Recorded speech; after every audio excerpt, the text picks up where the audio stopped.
गुजरात के वडोदरा में बुधवार सुबह जो कुछ हुआ वह सिर्फ एक हादसा नहीं था, एक चेतावनी थी, एक कड़वा सच था। पुल टूटा, गाड़ियां नदी में समा गई और देखते ही देखते 15 परिवारों की दुनिया उजड़ गई। लेकिन क्या ये पहली बार हुआ था? नहीं, पिछले 5 वर्षों में गुजरात में 12 से ज्यादा ब्रिज या तो टूटे हैं या फिर मौत के मुहाने पर खड़े हुए हैं। क्या ये सिस्टम की चूक है या विकास के नाम पर खड़ी की गई लापरवाही की दीवार? नमस्कार, मैं अंजलि मिश्रा, आप देख रहे हैं 24 अड्डा न्यूज। गुजरात के वडोदरा जिले के पादरा तालुके में एक बड़ा हादसा सामने आया है, जहां आनंद और पादरा को जोड़ने वाला पुल का एक बड़ा हिस्सा अचानक से ढह गया। इस हादसे में अब तक 15 लोगों की मौत हो चुकी है। यह घटना बुधवार की सुबह हुई, जब कई वाहन पुल से गुजर रहे थे, वह सीधे नदी में जा गिरे। जानकारी के मुताबिक यह पुल 1985 में बनाया गया था। पिछले कई वर्षों से इसकी हालत खराब बताई जा रही थी। विशेषज्ञों का कहना है कि पुल की उम्र और कमजोर रखरखाव इस दुर्घटना का मुख्य कारण हो सकते हैं। सरकार ने हाल ही में इस पुराने पुल के स्थान पर नया पुल बनाने के लिए 212 करोड़ रुपए की मंजूरी दी थी, लेकिन निर्माण कार्य समय पर शुरू न हो सका और इसी बीच यह बड़ा हादसा हो गया। इससे प्रशासन की लापरवाही साफ तौर पर झलकती है। प्रत्यक्षदर्शियों के अनुसार अचानक पुल का एक बड़े हिस्से में कंपन महसूस हुआ और कुछ ही क्षणों में उसका एक बड़ा हिस्सा नदी में समा गया। पुल पर मौजूद गाड़ियां, बाइक और पैदल लोग सीधे नदी में जा गिरे। राहत कार्य के दौरान शवों को बाहर निकाल लिया गया है। ये कोई पहली बार नहीं हुआ है जब गुजरात में कोई बड़ा सा पुल ढह गया हो। पिछले 5 वर्षों में 12 से अधिक पुल या तो टूट गए हैं या तो क्षतिग्रस्त हो गए हैं, जो राज्य के बुनियादी ढांचे पर गंभीर सवाल खड़ा करता है। 30 अक्टूबर 2022 को मोरबी में मच्छू नदी पर बना झूला पुल टूट गया था और इसमें 135 लोगों की मौत हो गई थी। यह घटना पूरे देश को हिला देने वाली थी और इसके बावजूद पुल की सुरक्षा को लेकर गंभीर कदम नहीं उठाए गए। 23 अक्टूबर 2023 को पालनपुर में एक निर्माणाधीन पुल का हिस्सा टूट गया था, जिसमें एक रिक्शा चालक की मौत हो गई थी। इसी तरह 5 नवंबर 2024 को बुलेट ट्रेन के निर्माणाधीन पुल का एक हिस्सा आनंद में गिर गया था, जिसमें 3 मजदूरों की जान चली गई। इसी प्रकार 27 अगस्त 2024 को भी सुरेंद्र नगर के चोटीला इलाके में भारी बारिश के कारण ब्रिज धराशायी हो गया था। इसके पहले 30 जुलाई को सूरत के सरौली में मेट्रो पुल क्षतिग्रस्त हो गया था और झुक गया था, जिससे यातायात बाधित हुआ था।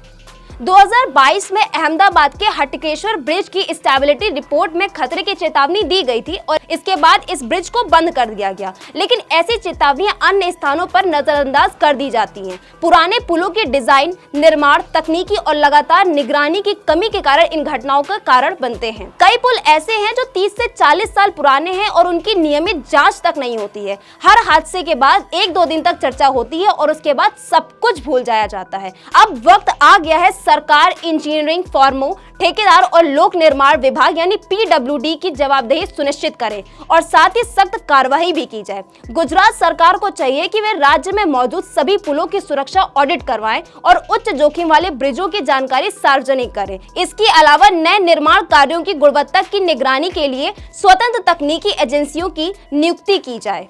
शहरी क्षेत्रों में फिर भी कुछ हद तक ब्रिज का निरीक्षण और रखरखाव किया जाता है, लेकिन ग्रामीण और आंतरिक इलाके में पुल की हालत और भी ज्यादा खराब है। कई गांवों को जोड़ने वाले पुल वर्षों तक जर्जर हालत में हैं, लेकिन उनकी मरम्मत या पुनः निर्माण की ओर कोई ध्यान तक नहीं दिया जा रहा है। हर चुनाव में नेताओं द्वारा नए पुल और मजबूत बुनियादी ढांचे के वादे किए जाते हैं, लेकिन कई प्रोजेक्ट कागजों तक ही सीमित रह जाते हैं। वडोदरा पादरा पुल के लिए 212 करोड़ की स्वीकृति इसी प्रकार की एक घोषणा थी जो समय रहते अमल नहीं की गई। लगातार हो रहे हादसे के बाद अब आम नागरिकों में भारी आक्रोश है। स्थानीय लोगों का कहना है कि हमारे टैक्स के पैसे से बनाए गए पुल अगर हमारी जान नहीं बचा सकते तो जवाबदेही तय होनी चाहिए। सोशल मीडिया पर भी #ब्रिज कोलैप्स, #गुजरात इंफ्रास्ट्रक्चर जैसे हैशटैग ट्रेंड कर रहे हैं। इंफ्रास्ट्रक्चर विशेषज्ञों का मानना है कि पुल का स्ट्रक्चरल ऑडिट हर 5 सालों में अनिवार्य होना चाहिए। भारत जैसे देश में जहां मानसून और भारी ट्रैफिक आम बात है, वहां पुलों की स्टेबिलिटी रिपोर्ट समय समय पर अपडेट की जानी चाहिए। विशेषज्ञों ने सरकार को चिताया है कि यदि समय रहते कदम नहीं उठाए गए तो आने वाले वर्षों में यह एक भयावह हादसा हो सकता है। हालांकि पुल निर्माण और रखरखाव की जिम्मेदारी राज्य सरकार की होती है, लेकिन केंद्र सरकार की ओर से चलाए जा रहे भारतमाला और स्मार्ट सिटी मिशन जैसे प्रोजेक्ट भी ब्रिज निर्माण में शामिल हैं। ऐसे में केंद्र और राज्य दोनों की संयुक्त जवाबदेही बनती है कि वे कुल मिलाकर सुरक्षित और टिकाऊ बुनियादी ढांचा तैयार करें। इन सभी हादसों से ये स्पष्ट कर दिया है कि अब समय आ गया है हमें सतर्क, पारदर्शी और जवाबदेही को इंफ्रास्ट्रक्चर योजनाओं का मूलभूत हिस्सा बनाएं। सिर्फ पुल नहीं बनाना है बल्कि उन्हें समय समय पर जांचना है, उनकी देखरेख करनी है और जनता को अपडेट रखना आज की जरूरत है। बार बार हो रहे पुल हादसे अब महज दुर्घटना ही नहीं रह गए हैं, ये व्यवस्थागत विफलता का परिचायक बन चुके हैं। जान माल की हानि के ये सिलसिला तभी थमेगा जब राजनीति, इच्छा शक्ति, तकनीकी ईमानदारी और सुदृढ़ निगरानी तंत्र मिलकर काम करेंगे, वरना हर बारिश, हर कंपन, हर नया दिन एक नया खतरा बनकर उभरेगा। जनता को अब सिर्फ शौक नहीं बल्कि जवाब और सुरक्षा भी चाहिए। गुजरात जैसे प्रगतिशील राज्य में बार बार पुल हादसे का होना एक गंभीर संकेत है कि विकास के दावों से पीछे सुरक्षा और गुणवत्ता की बलि दी जा रही है। जब तक पुल केवल कनेक्टिविटी के प्रतीक बने रहेंगे और जन सुविधा से कटे रहेंगे, तब तक हर नागरिक उस पुल के नीचे खड़ा जोखिम के साथ दिखाई देगा। तो ये थी हमारी आज की खास रिपोर्ट। ऐसी तमाम खबरों को पाने के लिए देखते रहिए 24 अड्डा न्यूज। धन्यवाद।